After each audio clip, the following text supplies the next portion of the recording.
Yo, what's up? I appreciate everybody for tuning in this Thursday night Eastern Standard Time, of course. And we're going to go through this video real quick because we got some quick videos. Watch jacked up. Got some quick videos that we want to talk about and touch on. One of them is actually an old video that I never heard the story before, but somebody sent it to me on Instagram, and I thought that it was hilarious. So, and it's always a light way to kind of start things. As always, I'm Marcus. I'm an attorney, 15 years experience. Here we do attorney reactions to current events and trending news. Sometimes there's a legal nexus. Sometimes we just talking about it from a layperson standpoint of how ridiculous something is or isn't. So let's go ahead and jump into this first video. This first video, I've actually never heard this story before, but it's a beautiful lesson of why people should probably mind their business. And someone sent me a photo of the guy, but I don't know if that's really the photo, so I didn't want to use it. But check out this story. Y'all let me know if y'all heard this story before about a bomb threat incident. Let's go ahead and check it out and dive in. Some scary moments for customers at a Kansas Home Depot. Police responded to reports of a bomb threat at the store in Wichita. A customer alerted employees. A man inside the bathroom said there was a bomb in the building. Police were able to locate the man responsible for those comments, and that man told police he warned other guests to leave the restroom because he was, quote, fixing to blow it up.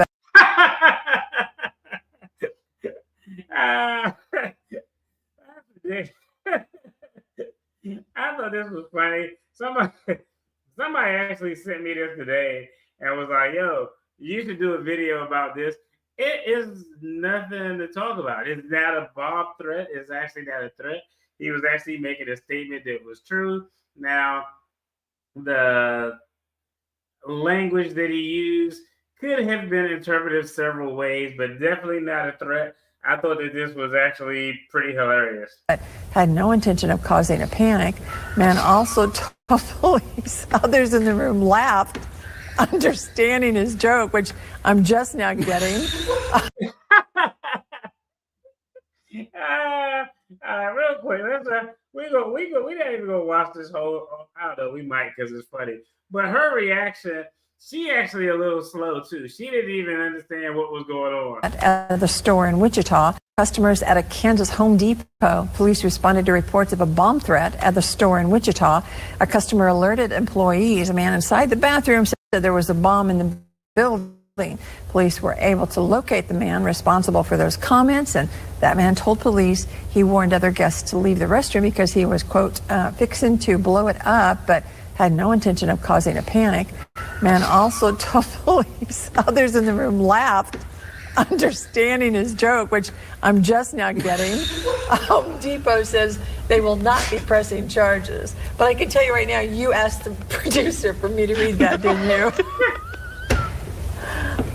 To Ethan now, please. No. We're dying over there. We're going to have to go to a commercial. No, we're going to get it. We're going to get it. He over there dying. All right, we can do this. All right. Turning now to an impassioned plea in a string of thefts. That was hilarious.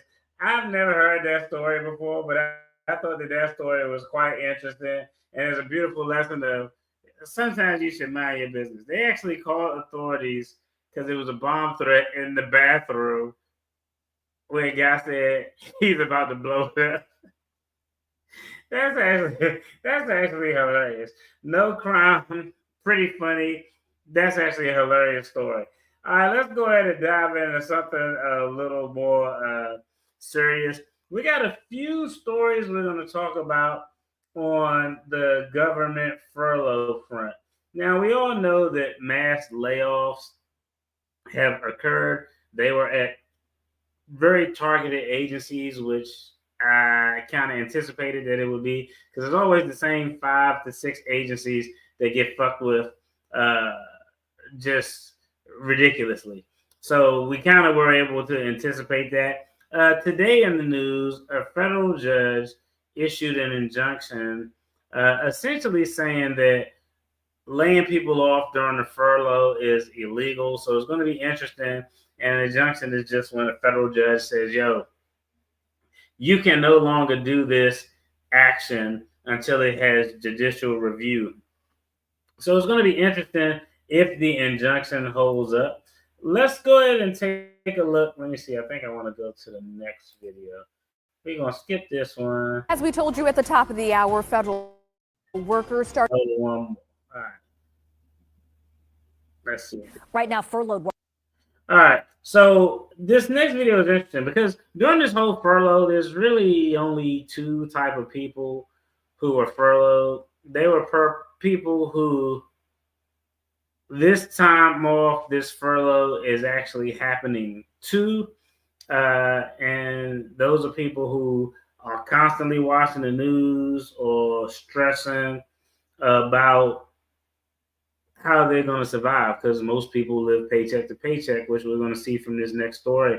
But the other type of people are people who were somewhat prepared and are less stressed about it. They're taking this opportunity to, people are going to school, going back to exercise and getting the gym.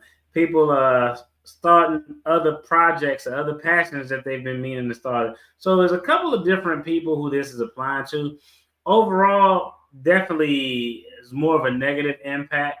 But let's take a look, because we're going to put DC on the spotlight, because this is actually an interesting stat. DC, I think California and then Virginia are the number 1 and 2 states who has the most federal employees. But DC is a city that's up there when it comes to the number of federal employees. But let's take a look at this story about how people in DC are living when it comes to the ability to pay for emergencies or to have an emergency fund that can hold you over 1 to 3 months. I thought that this story was actually interesting. Let's go ahead and dive in and check it out.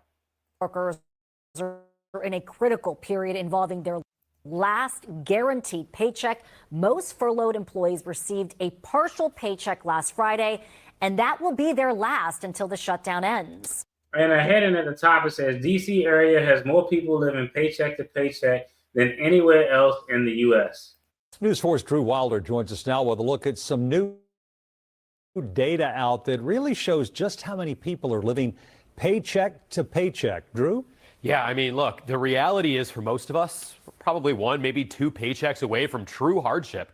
In fact, the National Capital Region has more people living paycheck to paycheck than any other part of the country. That's according to a survey and a study that was conducted by Bank of America. So you have that, and here we are in the middle of a political standoff. Hundreds of thousands of workers wait and worry if the government will reopen in time so they don't miss that first full paycheck later this month. Now, I'm going to walk you through some data that I think really brings into focus. All right, now, real quick, just on this situation, everybody doesn't have the resources to be able to stack away a large sum of money, especially at one period of time. Really, more realistically, the easiest way that I found in my experience, as I was paying off debt and trying to save up an emergency fund, is to do it piece by piece over a long period of time. For me, the magic number was like $378 every 2 weeks. Because I knew that if I could save $378 every 2 weeks, that'll be about $10,000 at the end of the year. And once you get your first $10,000 saved, if you can save $10,000, you can probably save $30,000. And that just kind of was the biggest hurdle, just for me, from a standpoint of stacking up my emergency fund. I know people in this environment who are contractors, federal employees, who aren't entitled to receive back pay when they start, and they've made purchases for new homes and really big purchases. I don't know. Maybe it's just me. I don't know. Have any of y'all actually read Project 2025? Everybody on the news talk about Project 2025, what President Trump is or isn't doing. Has anybody actually read it? Like, prior to the election, everybody was talking about it, so I actually pulled it up and read it. And once I read it, I initially knew, once January 20th, 21st occurred and the president was sworn in, I was like, you know what? We aren't going to make any large purchases for the next 4 years. Nothing crazy, no new cars or nothing like that. I mean, we'll go on a vacation or something like that, but we aren't going to do anything too ridiculous. Money should be used essentially over the next 4 years to either pay off high interest debt, save it, or invest it. Because once I read Project 2025, I didn't know if the president, he was denying any association with it. I didn't know if he was associated with it or not, but I could kind of see the handwriting on the wall. I actually read it to find out what were the plans for the agency that I worked at, that were contained inside Project 2025. So, you know, anytime there's something out there that has that much buzz, it probably would behoove you to actually read it. And then reading it, you could potentially get some insight as to, if this does come into fruition, what's the best way for me to move just financially with my household to make sure things don't get too crazy and don't get too out of hand. It's just actually crazy that DC has more people living paycheck to paycheck than anywhere in the United States, because DC is actually known for having a pretty good job market, one of the highest paying job markets in the country. So I think this stat is actually pretty interesting. Focus how critical every single day of the shutdown is. According to that Bank of America analysis, more than a quarter of households across the country have lived paycheck to paycheck in 2024. And the share of households spending 95% or more of their income on just the essentials has risen since 2019. And if you're spending 95% or more of your check on essentials, you actually just don't have the ability to pay. And trust me, I've actually lost a job before with no money in the bank. That shit was not cool. So I understand how difficult it could be. And that's why it's funny, because I know when I was, real quick, when I was, getting out of all the crazy debt and everything that we had, I kind of took the approach of just save a little bit and then just put everything towards the debt. In hindsight, I would do it completely different now.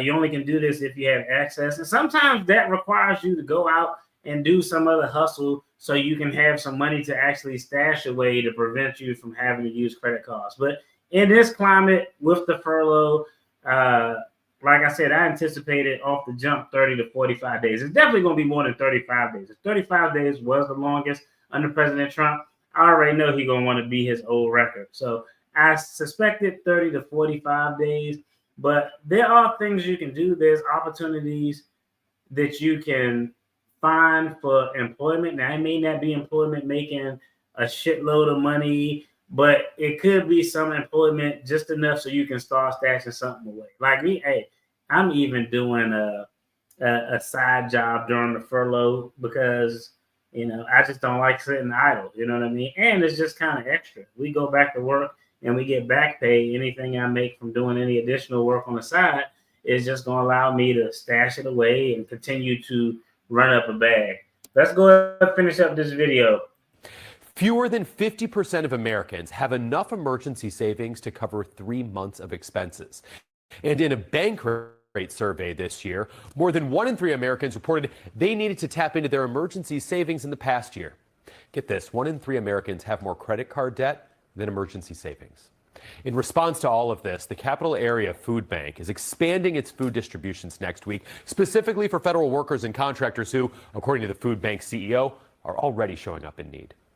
And I actually think that, I mean, as terrible as it is, I actually think that that's just kind of normal. I don't know, generally it's probably outside the norm for people to be sitting on 3 months of their living expenses to have. What's going on, Harley? I appreciate you diving in. Oh, that's nice. Oh, man, I got to go check that video out. I'm going to go over there and check that video out. Yeah, I actually was reading a news article about that, and it was kind of patently obvious that she was going to end up eating that conviction. That's dope. I'm going to go definitely get over there and check that out. When was it? I'm saying y'all were on there. It probably was her latest video. I'm going to go look. I'm definitely going to go look and check it out. As we told you at the time. Now, this next story is a little bit more on par, not really politics based, a little bit more on par with what we discuss here. Now, this is actually kind of sad because somebody, as I was given this story and I saw it, and I said, you know what, this is ridiculous. Somebody said something, and I was like, I was kind of taken aback by their comment.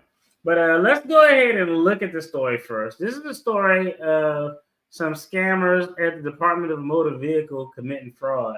Now, it's something really dumb here. I mean, the length that people will go through to commit a scam that's a dumbass scam is ridiculous. So let's actually check this out. It was pretty ridiculous. It was actually kind of funny and ridiculous. And then we're going to talk about it.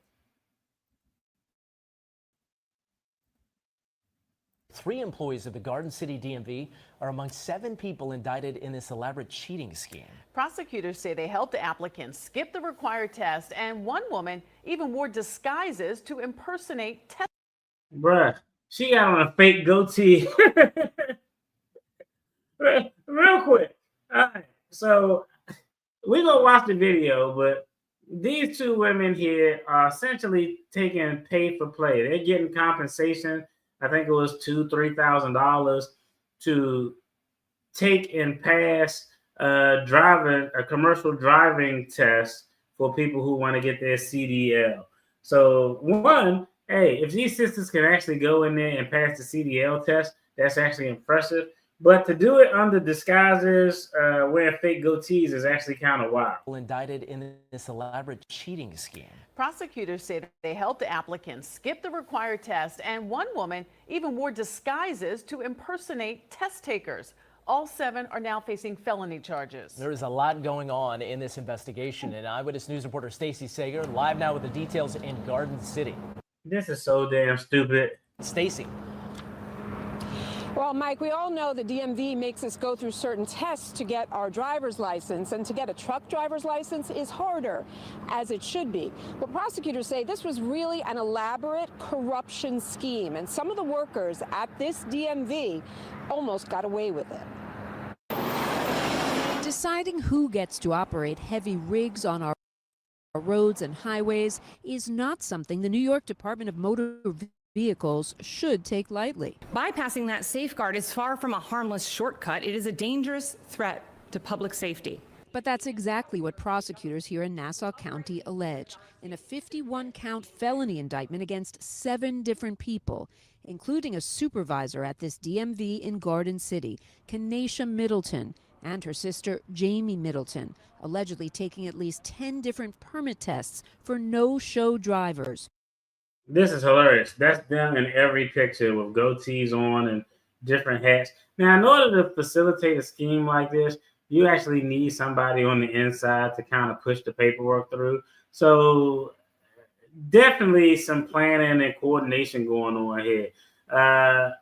Those persons who are employed, the government employees, they actually are operating and have some type of position of trust.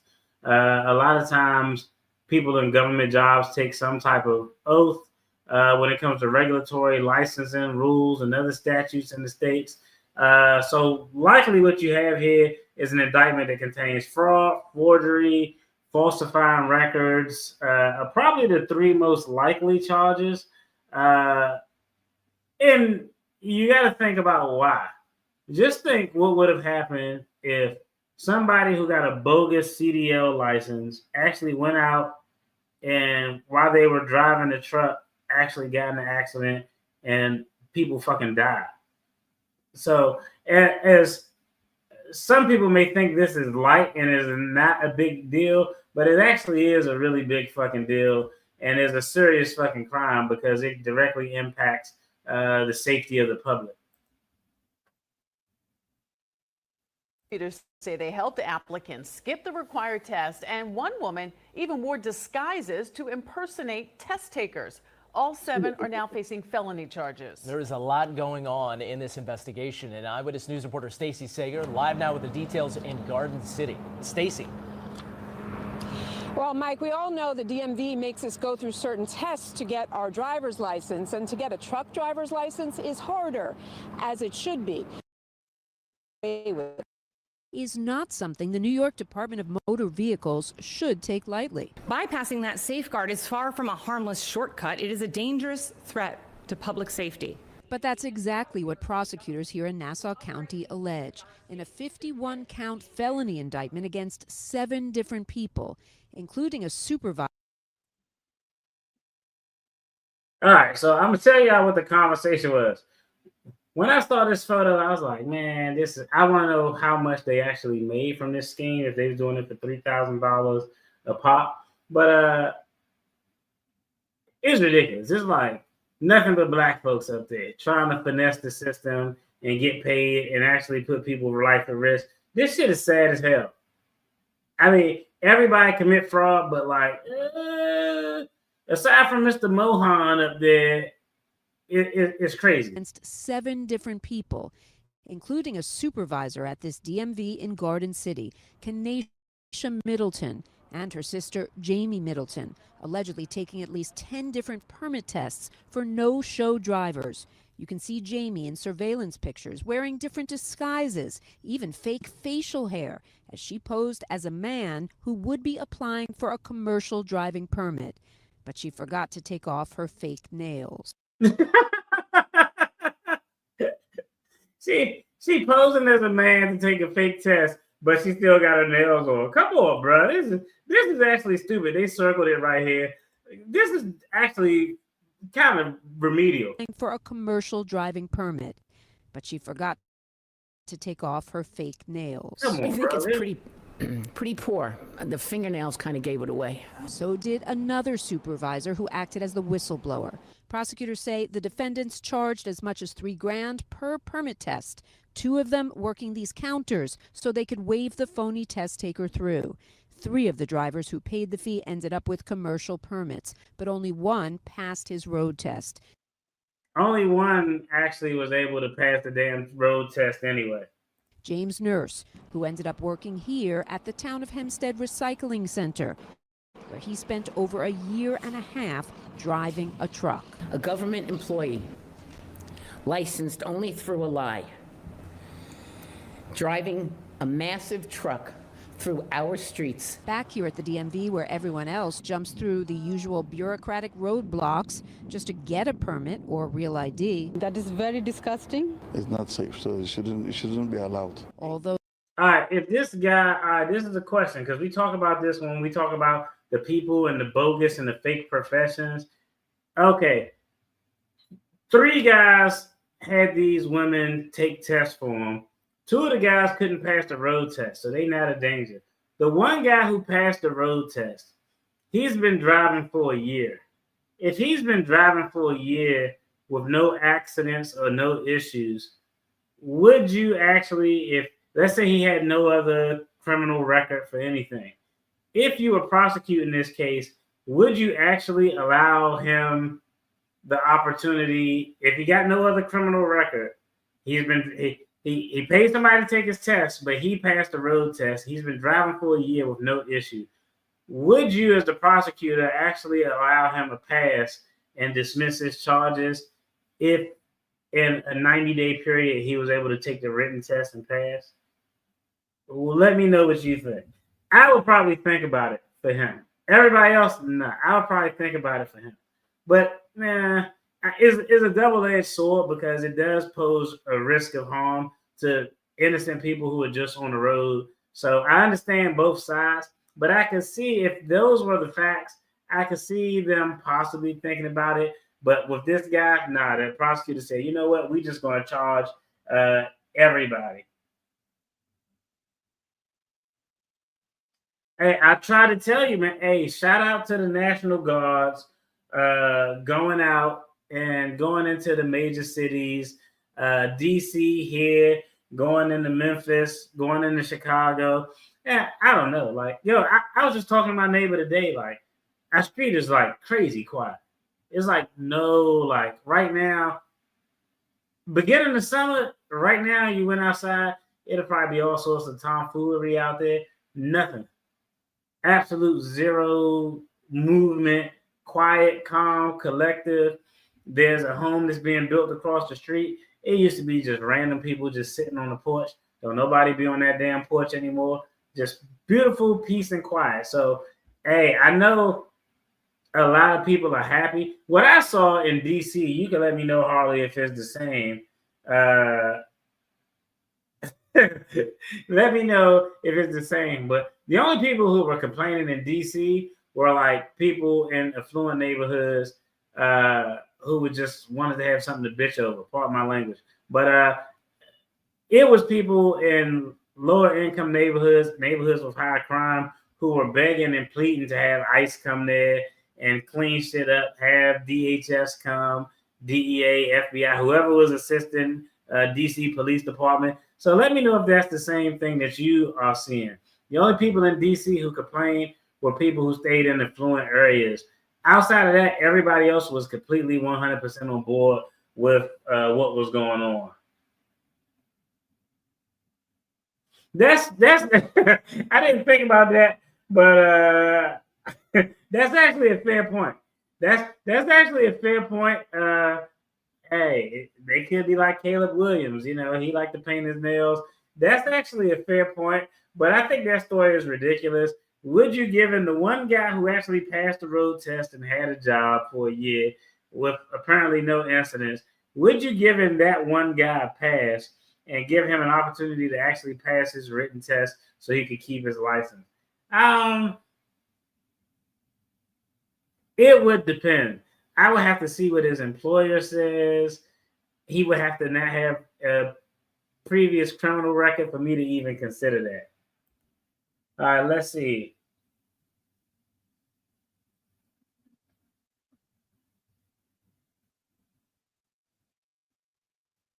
Yeah, it's terrible. It's black on black crime. Like, yo, but that's how it always is. Like, it's actually sad. Yeah, I know. I did a video on that because I didn't know. I know Road Frontier. I didn't know Frontier was like worse than Spirit. But I don't know. You see it all the time. Like, even let's talk about, like, real quick, somebody like Diddy. Like, let's say whatever allegations are out there about Diddy, like outside of the freak offs or the threats and all of that stuff, all he did was terrorize people who look like him. You ain't hear no fucking stories about Diddy slapping around J-Lo or going to threaten some white artist or nothing like that. Nah, he used his power to terrorize people who look like him, allegedly, because he didn't get convicted of anything. The Frontier people did the same thing. Oh, who can that finesse? Because if somebody from Frontier go up to a random white person and be like, hey, you gotta give me $20 on my personal cash app because you were late for this flight or you can't board. Somebody gonna go to the front desk so damn quick. Like, I don't know. Like, I don't know. It's always easier to finesse people who can kind of relate to you. That's why a lot of times you see people at church get finessed by some guy who's in the church with a suit on who can recite every scripture. So it's actually not uncommon and a terrible damn thing.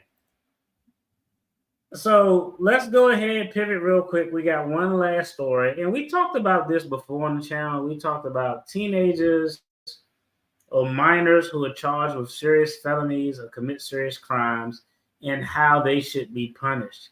A couple of weeks ago, or maybe a week ago, I did a story that happened right here, right down the road from my house.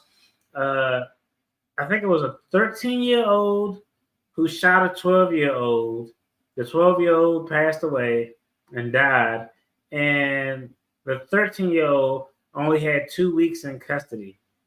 That was it. And now they're just out on probation.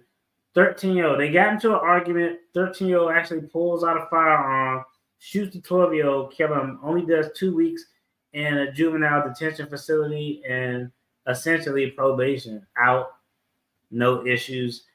That shit don't sit right with me personally. Anytime there's gunplay involved and it's not an accidental discharge, it's giving, I intentionally, strategically thought of, hey, we had a beef, we had a confrontation, you're a target, I'm taking you out. Like, for me, I don't care if you 10, 13, 12, you're doing big boy crimes, you got to face big boy time. And that is what happened to this next person. Both of those stories were in Maryland. The story we're looking at is in Joppatown, Maryland, with a 16-year-old. The story we did about the 13-year-old who shot the 12-year-old was also in Maryland, just outside of D.C. Two different outcomes. I think the fact that he was a little bit older played into it, and it was just some fucked up facts. Like, if you were the prosecutor, you would probably be looking at this the same way. Let's go ahead and dive in and check it out.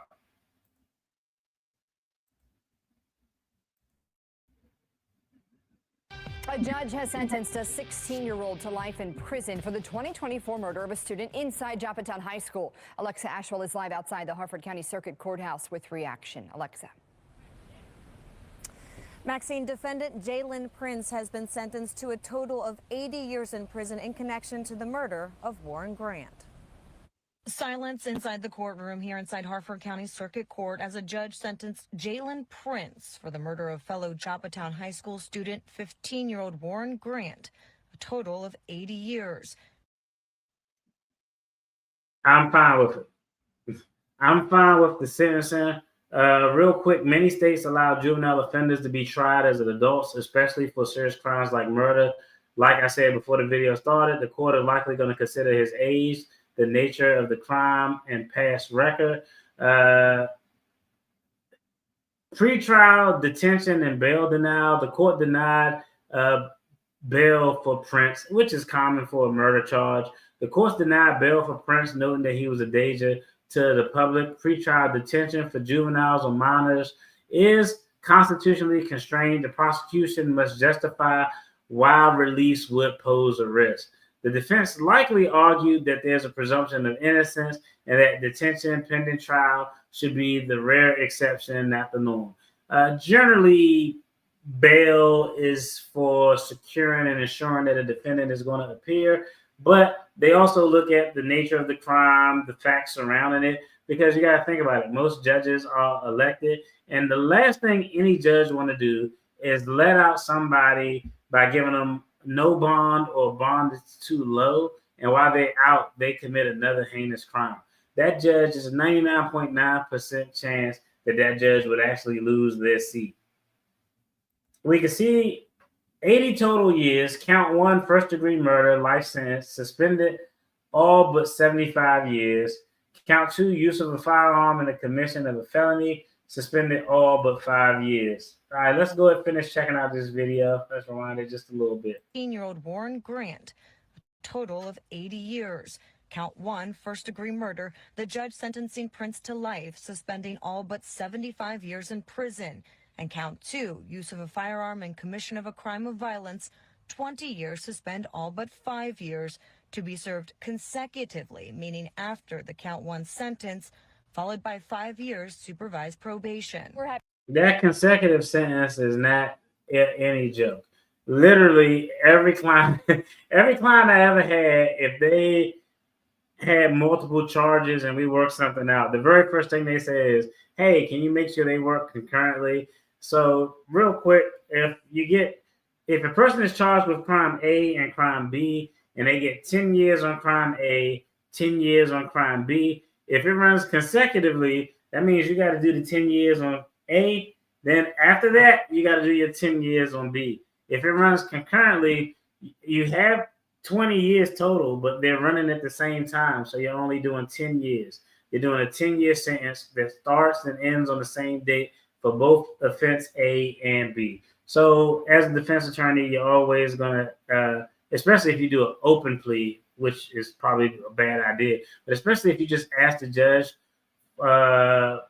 you plead and ask the judge for a certain sentence because you couldn't get an agreement with the prosecutors, you always want to ask that the sentence is going to run concurrently and not consecutively, because it's just less time that your client going to have to serve. Real quick, let's go ahead and check out some of the comments real quick. Oh man, have a good time, man, at karaoke. I did karaoke like once in my entire life. Oh, my roommate was from Natchez. When I was in a military school in Natchez, Mississippi, my TAC officers used to listen to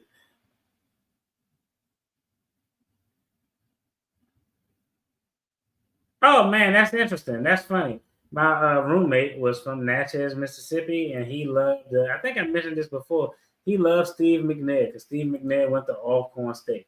Let's go and finish jumping into this video real quick and check out what's going on with this young man in this sentence. 80 years, shooting someone in the school bathroom. So far, I'm not having any issues with anything.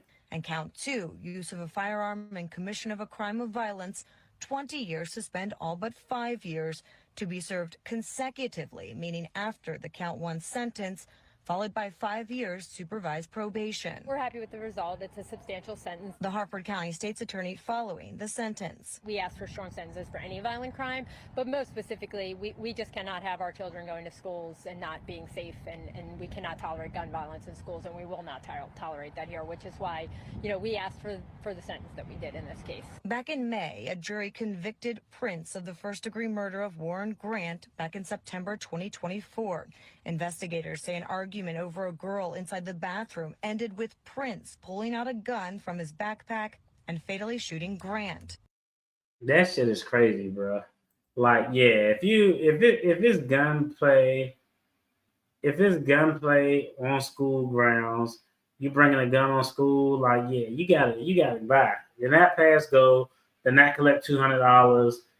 You gotta go straight to jail, because in this day and age, like, we see like mass shootings all the time. I swear, like every other week, there's some mass shooting or an attempted mass shooting that's going on. No, at 16, you're bringing a gun on school grounds.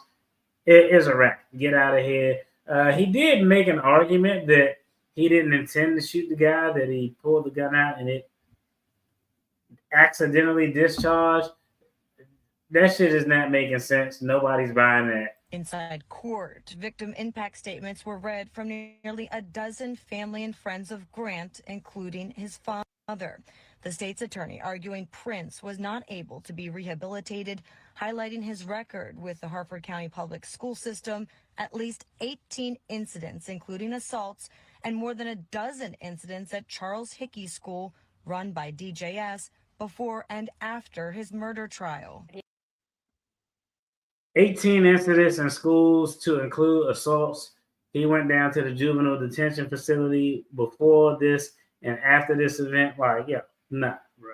Like, I know a lot of people like, man, he's 16 and he could turn his life around. But you got to look at the totality of the picture and the circumstances. Like, if that was your son who got shot in the bathroom, nobody would be saying like leniency and that sentence is too fucking long. So I feel like you should be consistent. Me, if I look at it as like, yo, how fair is this? If looking at it from the perspective of both sides, if I'm on the defense side, if I'm on the prosecution side, and what he was charged with, all that shit makes 100% sense. It's actually crazy too for a prosecutor to say that a teen is not able to be rehabilitated. That means that they looked at your facts and you don't got one fucking positive thing to say.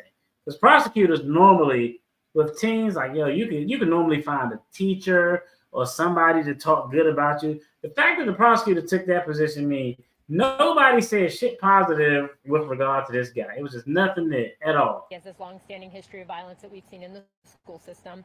And then when we got the records and saw that he is still continuing this pattern of violence all the way up to the trial, after the trial, just that it wasn't stopping. And we heard in there that the defense mentioned all these programs that he's done, but it doesn't seem that those programs have helped because he's still engaging in violent conduct. The defense also reading statements from character witnesses, including Prince's former coaches and mother. His attorney maintaining he didn't intend to kill Grant and the gun went off.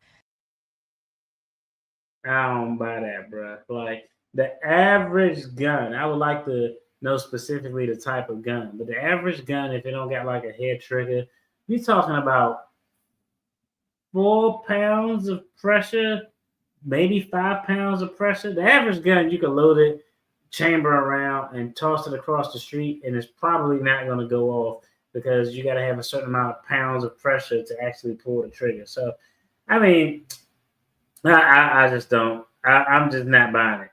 And he's since earned his GED and completed numerous programs. Prince also addressing the court, expressing his condolences to anyone affected. The judge calling Prince a significant risk to public safety, sentencing him to a total of 80 years. The state's attorney highlighting because Prince is a juvenile, he's not eligible for life without parole and will likely serve at least 40 years.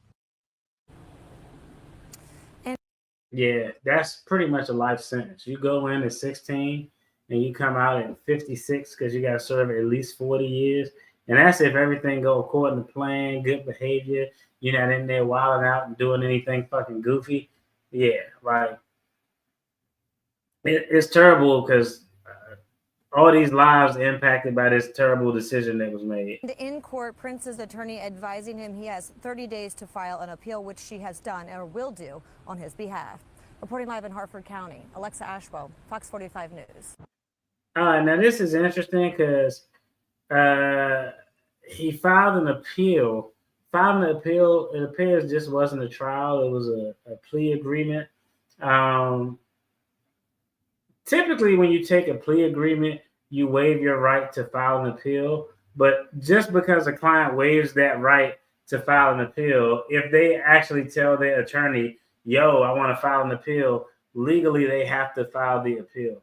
If, as a defense attorney, I will go to a client and be like, hey, this is the deal we got. You can sign here on the dotted line, but once you sign and accept this deal, know that you're waiving your right to appeal. Normally you have 10, 30 days to file a notice of appeal, but in exchange for this agreement, they're saying that we'll give you this deal, but you can't appeal it. Clients will sign it, take it, and then on day 8, they would send a fax back in the day to my office, and it would be on my desk like, oh, I want you to file an appeal. And if I don't file that appeal, like the prosecutor's office wanted us to be like, tell them you can't file an appeal, but legally I couldn't do that. Ethically, I can't do that. If a client tells me as a defense attorney, I want to file an appeal, I have to file that appeal. Now, when we get to address that appeal, it may get knocked down because the court may say, well, he waived his right to appeal, so why are we even here? But I have to actually file it. If I don't file it, that could be a grievance against the defense attorney with the Bar Association. Yeah, I agree 100%. Guns in schools, that shit just don't mix. I'm not a fan of it. I don't care if you're 12, 13, like guns in schools and you shot somebody and they're gone and you got a history of assaults and all sorts of other shit, even though you did some classes before and after, you still doing other violent criminal type shit. Nah, bro, I can't condone it. I can't support it. So I think everything worked out in that particular situation. All right, real quick before we get out of here, I'm actually going to post a question. I'm going to let y'all pick the topic of what we should talk about Friday. Is a couple of stories that probably will actually require me pulling up court pleadings and going through them. One is a story we did about Little Durk and his pending trial. There's some new allegation that came out about that case. So we can cover the Little Durk story. We can cover Tyler Perry's motion to dismiss in his $26 million lawsuit that was filed by one of the actors in this show that we covered. It was hilarious, and it was kind of giving consent, bro. You keep putting yourself allegedly in these positions where Tyler Perry could kind of have you yoked up against the wall in some drawers. It's kind of sounding wild, bro. Maybe if you're in an awkward position one time, but you're like, yeah, I'll go to your private island. That's actually kind of crazy. But I'm going to put up a few stories. Of course, we got a politician who did some finessing and scamming. We haven't went through a complaint or some pleadings in a while. So I'm going to put up maybe 3 or 4 choices, and whatever gets the most votes, that's going to be the main story that we cover on Friday. As always, yo. Oh yeah, that's I know, right? I still got that article. It was just so much. We'll do it. We'll split it because none of the ones we had to go on the list are too long. It's not like a 30 or 40 page indictment that we're reading. So I will cover that to you. I'm giving you my word today that I'll cover that for you on Friday before we jump into the main story. Those will be topic 1. We'll talk about that one. Then topic 2, we'll dive in to whatever wins with the vote that we're going to have. That's it. I appreciate everybody for tuning in. Y'all take care. Be safe. Be blessed. Hey, everybody keep their head on swivel. Everybody be safe. Remember, the most important thing that you can do to keep yourself safe is be aware, conflict avoidance, and de-escalation. We always should work on those things. I know I always try to as well. Y'all take care. Y'all have a good one. Be blessed. Peace.